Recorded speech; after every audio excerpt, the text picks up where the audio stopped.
ओम शांति। आज 14 सितंबर 2022 की साकार मुरली।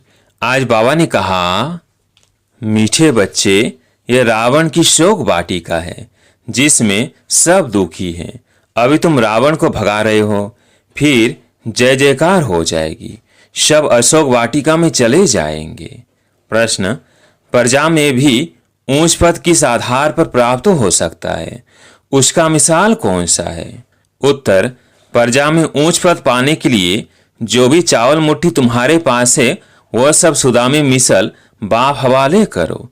दिखाते हैं ना, सुदामा ने चावल मुट्ठी दी तो महल मिल गए। बाकी राजाई पद के लिए तो अच्छी रीति पढ़ना है, पूरा पवित्र बनना है, अपना सब कुछ इंश्योर कर देना है। गीत है, आखिर वो दिन आया आज। ओम शांति। परमपिता परमात्मा को खिवैया भी कहते हैं। खिवैया बोटमैन को कहा जाता है, जो बोट अर्थात नाव में बिठाए उस पार ले जाए, तो बाप खिवैया है, उस पार ले जाने वाला। झूठ खंड में है झूठी कमाई, और सच खंड के लिए तो यह सच्ची कमाई है, वह झूठी कमाई। अय भारत पतित है, भारत भी कितना बड़ा है, दुनिया भी कितनी बड़ी है, बच्चों की बुद्धि में रहता है। पुरानी दुनिया में पुराना भारत है, कल का भारत अथवा कल की दुनिया क्या होगी तुम जानते हो।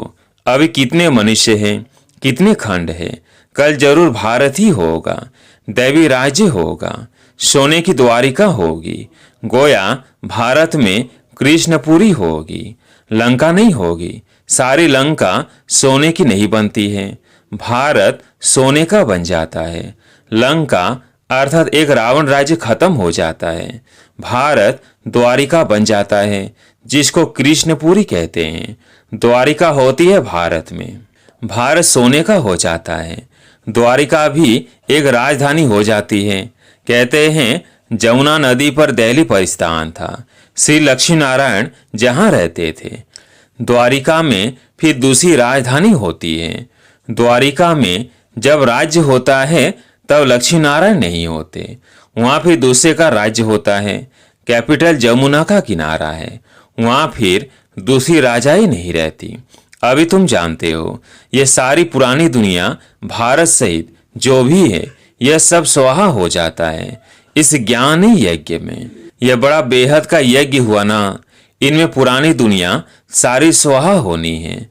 यह बच्चों की दिल में रहना चाहिए। यह रावण की कितनी बड़ी दुनिया है, राम को इतनी बड़ी थोड़ी होगी। वहां तो भारत ही स्वर्ग होगा, दूसरे खंडों का नाम निशान नहीं होगा। यह समझ की बातें हैं जो बुद्धि में धारण करनी है। आज पुरानी दुनिया है, कल नई दुनिया बनेगी। तुम ब्राह्मण डिनास्टी ही दैवी डिनास्टी बनेंगे, यह ब्राह्मण ही पढ़कर नंबरवार डिनास्टी बनेंगे। अभी शूद्र डिनास्टी है, आखिर बाप को आना ही पड़ता है, यह दुनिया नहीं जानती। बाबा ने प्रश्नावली के पोस्टर बहुत अच्छे बनवाए थे, जिससे मनुष्यों को बाप का परिचय मिल जाए, परंतु सम्मुख समझाने के बिगर कोई समझ नहीं सकेंगे।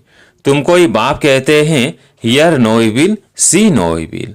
ऐसा खिलौना बंदर का बनाया है, तुम भी बंदर मिसल थे। अभी तुम्हारी सूरत बदली है, जिनमें 5 विकार है, उनको ही कहेंगे बंदर। जैसे नारद की सूरत दिखाई है, उसने कहा कि हम लक्ष्मी को वरे, तो कहा कि आईने में अपना मुंह तो देखो। यह तो एक कथा बना दी है, बातें सारी यहाँ की है। कोई पूछते हैं हम लक्ष्मी को वर सकते हैं? बाबा कहते हाँ, पहले बंदर बना तो छोड़ो, तो क्यों नहीं कर सकते हो? बाबा ने तुमको समझदार बनाया है, फिर तुम्हारे द्वारा सभी आत्माओं को रावण की जंजीरों से छुड़ाए शिवालय में ले जाते हैं अथवा अशोक वाटिका में ले जाते हैं। इस समय सब शोक वाटिका में हैं। अभी तुम रावण को भगा रहे हो, फिर जय जयकार हो जाएगी। सब भक्तियां सीताएं हैं, एक राम ही भगवान है, पुकारते भी हैं हे राम।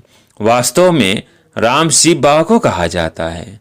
बाबा ने आकर समझाया है, राम ही आकर सबकी सदगति करते हैं, स्वर्ग में ले जाते हैं, जिसको राम राज्य कहा जाता है। बाबा ने पोस्टर बहुत अच्छे बनवाए थे, तुम बच्चों को गीता पाठशालाओं में जाकर समझाना है। हम लिखते भी हैं परम पिता, फिर पूछते हैं कि परम पिता परमात्मा के साथ आपका क्या संबंध है? जरूर कहेंगे वो सबका बाप है। अच्छा, जब हम उनके बच्चे हैं, वो तो बेहद का बाप नई दुनिया रचने वाला है, फिर तो हमको जरूर स्वर्ग में होना चाहिए। ये अनार का पति दुनिया में क्यों पड़े हो? लक्ष्मी नारायण का राज्य क्यों नहीं है? भारत को स्वर्ग का स्वराज्य था ना, अब कलयुग में रावण राज्य है। तुम स्वर्ग के मालिक थे ना, और कोई धर्म नहीं था। आज से 5000 वर्ष पहले लक्ष्मी नारायण का राज्य था। राजाएं भी डबल सिरताज थे, पवित्रता का भी ताज था और रतन जड़ित ताज भी था। राम राज्य तो पीछे होता है, तो बुद्धि में आना चाहिए कि भारत में बरोबर इनों का राज्य था। यह लक्ष्मी नारायण ही पहले पहले नंबर के हैं। सतयुग में दैवी गुणों वाले मनुष्य थे, फिर 84 जन्म भी इनों को ही लेने पड़ते हैं। अब वो लक्ष्मी नारायण कहाँ है? सब पति दुनिया में है ना। फिर उन्हों को बाप बेट राजयोग सिखलाते हैं। जिन्होंने अपना राज्य गंवाया है, वही फिर राजधानी प्राप्त करने के लिए फिर से राजयोग सीख रहे हैं।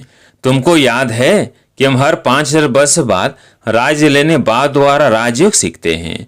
आधा कल्प सुख का राज्य करते हैं, फिर आधा कल्प रावण राज्य में दुख का राज्य होता है। अभी हम फिर पढ़ रहे हैं, हर 5000 वर्ष बाद भगवान बाप आकर पढ़ाते हैं। भगवानुवाच, कौन सा भगवान? वह तो कृष्ण के लिए कह देते हैं। तुम तो कहते हो एक ही निराकार शिव भगवान है। श्री कृष्ण तो देवता है। फिर पूछा जाता है प्रजापिता ब्रह्मा से क्या संबंध है? वह तो पिता ठहराना, एक दादा एक बाबा। इस समय तुमको 2 बाप है, तीसरा है लौकिक शरीर देने वाला बाप। यह 2 है प्रजापिता ब्रह्मा और शिव बाबा। लौकिक बाप से तुम हद का वर्षा लेते हो। अब पारलौकिक बाप कहते हैं मेरे से बेहद का वर्षा लो। परम पिता परमात्मा आकर पतितों को पावन बनाते हैं और राज्य करने लायक बनाते हैं। तीसरा प्रश्न फिर पूछा जाता है कि गीता का भगवान कौन? मनुष्य तो कह देते हैं श्री कृष्ण। तुम कहते हो कृष्ण गीता का भगवान है नहीं। प्रजापिता ब्रह्मा को भी भगवान नहीं कहा जाता है। शिव को ही भगवान कहेंगे, क्योंकि वह है निराकार और यह प्रजापिता ब्रह्मा है साकार। तो भगवान एक शिव ही ठहरा। यह भी बाबा ने समझाया है। तुम शिव शक्तियां हो, सेना भी हो। तुम विकारों को छोड़ निर्विकारी पावन बन अपना राज्य लेती हो। फिर रावण राज्य खत्म हो जाएगा। अभी तुम अपनी राजधानी स्थापन कर रहे हो, कल इनके मालिक बनेंगे। लक्ष्मी नारायण को राज्य किसने दिया? हम कहेंगे इन्हों को राज्य देने वाला परमपिता परमात्मा शिव है, जो अब दे रहे हैं। शिव बाबा कहते हैं आगे भी हमने तुमको राज्य दिया था, अब ही सिखला रहा हूं। यह सब खत्म हो जाएगा, पावन दुनिया स्थापन हो जाएगी। फिर तुम वह सोने हीरो के महल बनाएंगे, राज्य करेंगे। तुम्हारे एम ऑब्जेक्ट ही यह है। सो हम लक्ष्मी नारायण बन रहे हैं। यह ऊंचे पद इन्हों को किसने पढ़ाया? जरूर ऊंचे बाप नहीं पढ़ाया है। अब फिर से राजयोग सीखते हैं, जो फिर भविष्य में यह पद पाएंगे। तत्तम इतने में सब धर्म खत्म हो जाएंगे। ब्रह्मा द्वारा देवी धर्म की स्थापना, शंकर द्वारा पुरानी दुनिया का विनाश, फिर विष्णु द्वारा पालना। लक्ष्मी नारायण फिर पालना करेंगे। ये समझने की बातें हैं। तुम्हारी जो जीवन है इनको अमूल्य कहा जाता है। शिव बाबा द्वारा तुम्हें यह लॉटरी मिलती है। रेस में जो पहला नंबर आता है उनको बड़ा इनाम मिलता है। यह लक्ष्मी नारायण पहले नंबर में है। इन्हों की दौड़ी तुमसे जाती है। पहले नंबर में है ब्रह्मा, फिर सरस्वती। इनको योग बल की दौड़ी कहा जाता है। बाबा ने समझाया है सतयुग में पहले लक्ष्मी फिर नारायण कहेंगे। यहाँ तो सरस्वती ब्रह्मा की बेटी है, इसलिए सरस्वती ब्रह्मा नहीं कहेंगे। पहले ब्रह्मा फिर उनकी बेटी सरस्वती। जगत पिता और जगत माता कहेंगे। ये स्त्री पुरुष तो हो न सके। यह फिर जब सतयुग में जाएंगे तब नाम बदल जाएगा। पहले लक्ष्मी फिर नारायण, यहाँ पहले ब्रह्मा फिर सरस्वती है, क्योंकि बेटी है ना। अभी तुम जानते हो हम मनुष्य देवता बनते हैं। जितना जास्ती पुरुषार्थ करेंगे उतना ऊंच पद मिलेगा। तुम जैसे बेगा टू प्रिंस बन रहे हो। अच्छी रीति पढ़ाई पढ़ेंगे तो राजा बनेंगे, अच्छी रीति नहीं पढ़ेंगे, पवित्र नहीं रहेंगे तो राजाई भी नहीं पाएंगे। शिव बाबा तो राजाई का वर्षा देते हैं। अगर कोई राजाई नहीं लेते हैं, पवित्र नहीं बनते हैं, तो प्रजा में चले जाते हैं। अच्छा, प्रजा में भी नंबर वार है। कोई पूछते हैं प्रजा में ऊंच पद कैसे पाए, फिर मिसाल समझाया जाता है। सुदामा का चावल मुट्ठी दी तो महल मिल गए। यहाँ जो चावल मुट्ठी देते हैं तो 21 जन्म के लिए महल में जाते हैं। यह इंश्योरेंस, हर एक अपने को इंश्योर करते हैं भगवान के पास। ईश्वर अर्थ गरीबों को देते हैं। कोई अन्न देते, कोई धन देते हैं, कोई फिर मकान बनाकर देते हैं। धर्माओं जरूर कुछ न कुछ निकालते रहते हैं, क्योंकि पाप बहुत करते हैं, इसलिए दान पुण्य करते हैं। तो गोया इंश्योर किया ना। दान पुण्य अनुसार दूसरे जन्म में अच्छे घर में जन्म मिलता है। समझो किसने हॉस्पिटल बनाई होगी तो दूसरे जन्म में रोगी कम होगा। कोई ने यूनिवर्सिटी बनाई होगी तो दूसरे जन्म में उनका फल मिलेगा, पड़ेगा बहुत अच्छा। वह हुआ इनडायरेक्ट दान पुण्य करना। अभी तो बाप डायरेक्ट कहते हैं कि जितना इंश्योर करेंगे 21 जन्म के लिए तुमको भविष्य में मिलेगा। फिर जितना करो। बाप तो दाता है, शिव बाबा तुम्हारा क्या करेगा। वो तो कहते हैं सब कुछ बच्चों के लिए ही है। मनुष्य दान गरीबों को करते हैं तो ईश्वर द्वारा उनको फल मिलता है। यहाँ भी शिव बाबा कहते हैं तुम मुट्ठी देते हो तो नई दुनिया में तुम्हें 21 जन्मों के लिए फल मिलेगा। चाहे सूर्यवंशी राजाई, चाहे चंद्रवंशी राजाई लो, चाहे साहूकार प्रजा बनो, चाहे गरीब प्रजा बनो, सीमत तुमको मिलती रहती है, जिससे तुम श्रेष्ठ राजा रानी बनेंगे या तो प्रजा। सो तो साक्षी होकर देखते रहते हो। बाप कहते हैं तुमको जो चाहे सो लो। इनको इंश्योर मैग्नेट कहा जाता है। यह है गुप्त। अभी तुम जानते हो बाबा सम्मुख आया हुआ है। हमको 21 जन्मों का वर्षा देते हैं। जितना इंश्योर करेंगे, बाबा कहते हैं हमारा बनेंगे तो तुम्हारा हक है राजा ही लेना। बाप का कैसे बनते हैं? कहते हैं बाबा हमारे पास यह है। बाप कहते हैं तुम तो कहते हो ना ये सब ईश्वर ने दिया है, बस ऐसा नहीं समझो यह मेरा है। अपना ममत्व नहीं रखो। ममत्व रखेंगे तो राजा ही नहीं मिलेगी। गृहस्थ व्यवहार में रहते सीमत पर चलो तो ममत्व नहीं रहेगा। तुम्हारी तो गारंटी थी ना बाबा आप आएंगे तुम आपके बन जाएंगे। मेरे तो एक आप ही हो। अब बाप के पास जाते हैं, बाबा फिर स्वर्ग में भेज देंगे। बाबा रोज रोज सुनाते रहते, सुनाते सुनाते कितने वर्ष हो गए। अब बाकी थोड़ा समय है। ये बाबा का लॉन्ग बूट है ना। बाबा ने पुरानी जूती में प्रवेश किया है। कहते हैं बच्चों को सृष्टि के आदि मध्य अंत का समाचार सुनाता हूँ। मैं नॉलेजफुल ब्लिसफुल लिबरेटर हूँ। सुख करता दुख हरता हूँ। जितना तुम बाप को याद करते जाएंगे तो पाप करते जाएंगे। अच्छा, मीठे मीठे सिकिलधे बच्चों प्रति माता पिता बाप दादा का याद प्यार और गुड मॉर्निंग। रूहानी बाप की रूहानी बच्चों को नमस्ते। हम रूहानी बच्चों की रूहानी बाप दादा को याद प्यार गुड मॉर्निंग नमस्ते नमस्ते। धारणा के लिए मुख्य सार। पहला पॉइंट, राजाई पद लेने के लिए पूरा श्रीमत पर चलना है।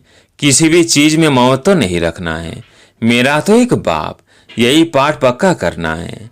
दूसरा point, hear no evil see no evil talk no evil. बाप के इस डायरेक्शन पर चल मंदिर लायक बनना है। आज प्यारे मीठे बाबा का वरदान, कंट्रोलिंग पावर द्वारा 100 का कंट्रोल कर फुल स्टॉप लगाने वाले सदा समर्थ आत्मा भव। कंट्रोलिंग पावर द्वारा 100 को कंट्रोल कर फुल स्टॉप लगाने वाले सदा समर्थ आत्मा भव। बिंदु स्वरूप बाप और बिंदु स्वरूप आत्मा दोनों की स्मृति फुल स्टॉप अर्थात बिंदु लगाने में समर्थ बना देती है। समर्थ आत्मा के पास 100 के ऊपर कंट्रोल करने की कंट्रोलिंग पावर होती है। वो दूसरों को कंट्रोल नहीं करते, लेकिन 100 पर कंट्रोल रख परिवर्तन शक्ति को कार्य में लगाते हैं। उनमें रॉन्ग को राइट करने की शक्ति होती है। वो कभी ऐसे नहीं कहते कि क्या मुझे ही मरना है, मुझे ही सहन करना है। समर्थ आत्मा यही समझती कि यह मरना नहीं, लेकिन स्वर्ग में स्वराज्य लेना है। आज के स्लोगन बाप को प्रत्यक्ष करने के निमित्त वही बन सकते जिनके हर संकल्प में दृढ़ता की विशेषता है। बाप को प्रत्यक्ष करने के निमित्त वही बन सकते जिनके हर संकल्प में दृढ़ता की विशेषता है। अच्छा, ओम शांति।